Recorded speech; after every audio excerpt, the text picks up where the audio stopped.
Tensi dunia lagi kagak baik-baik aja nih, Bray. Amerika panas, Uni Eropa panas, Asia juga ikut-ikutan panas. Apalagi Timur Tengah, dari dulu juga emang udah panas.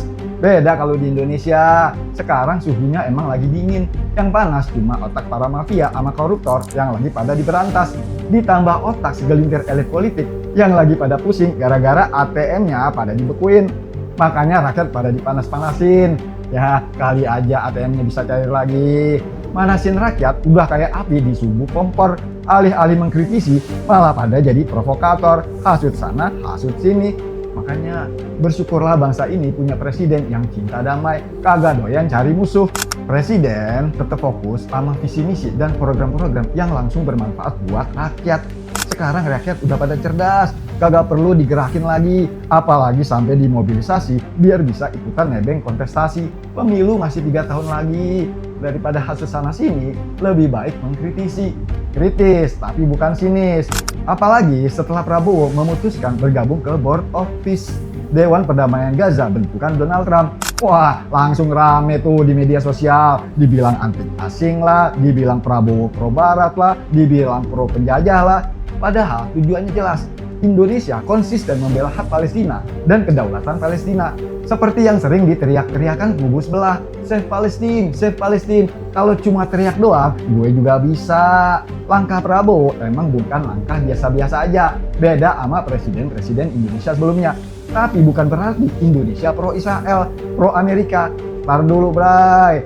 Mikir, jangan nyinyir. Apalagi di Board of Peace ada Israel juga. Kayaknya udah jadi target nih. Prabowo bisa head to head langsung sama Netanyahu, Perdana Menteri Israel yang selama ini berlindung di ketiak Amerika. Bakal seru nih.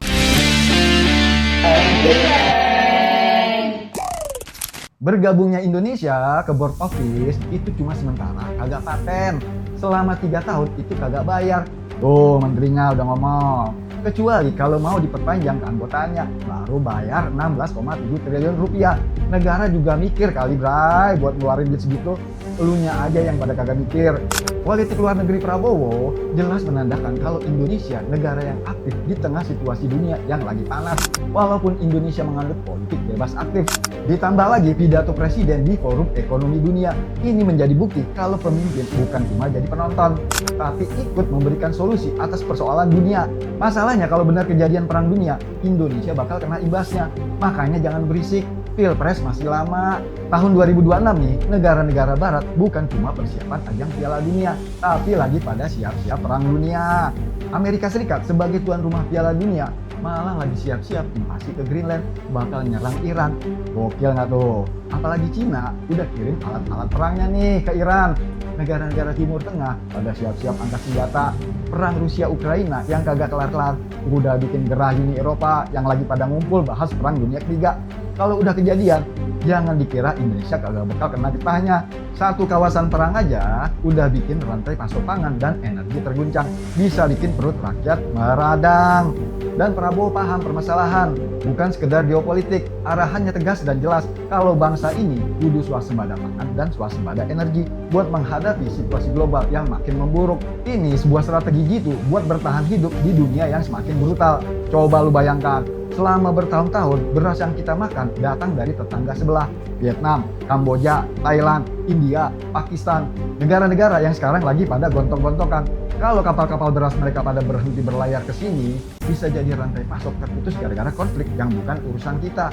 Makanya di titik inilah pentingnya swasembada. Ini soal keselamatan bangsa. Dan hari ini Indonesia udah kagak lagi menggantungkan perutnya sama negara asing. Kagak pakai lama-lama, dalam waktu 1 tahun, Prabowo berhasil membawa bangsa ini swasembada beras.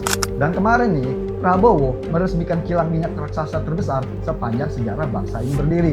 Genjot terus menuju swasembada energi. So, Indonesia udah bisa produksi solar sendiri. Kagak perlu impor-impor solar lagi dari tetangga. Makin nyamuk dah mafia migas termasuk mafia beras. Inilah arti sejati dari swasembada. Hasil yang datang tepat pada waktunya. Ketika perang bakal terjadi di mana-mana, ketika dunia goyah dan tak tentu arah, maka sudah waktunya bangsa ini harus berdiri di atas kaki sendiri. Buat para makelar, mendingan lu pada minggir.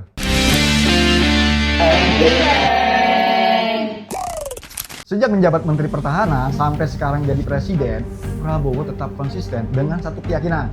Negara mesti siap sebelum krisis global datang. Sedia alutsista sebelum berperang, bukan pukul kentongan sebelum perang. Dari jet tempur sampai kapal perang udah disiapkan, bukan untuk hambur-hamburkan anggaran. Karena dunia tidak akan pernah benar-benar damai, dunia hanya sedang menunggu rudal-rudal berikutnya. Ngapain Prabowo kenceng banget soal pertahanan? Buat apa beli alutsista? Ngapain belanja senjata? Padahal dunia sedang baik-baik aja.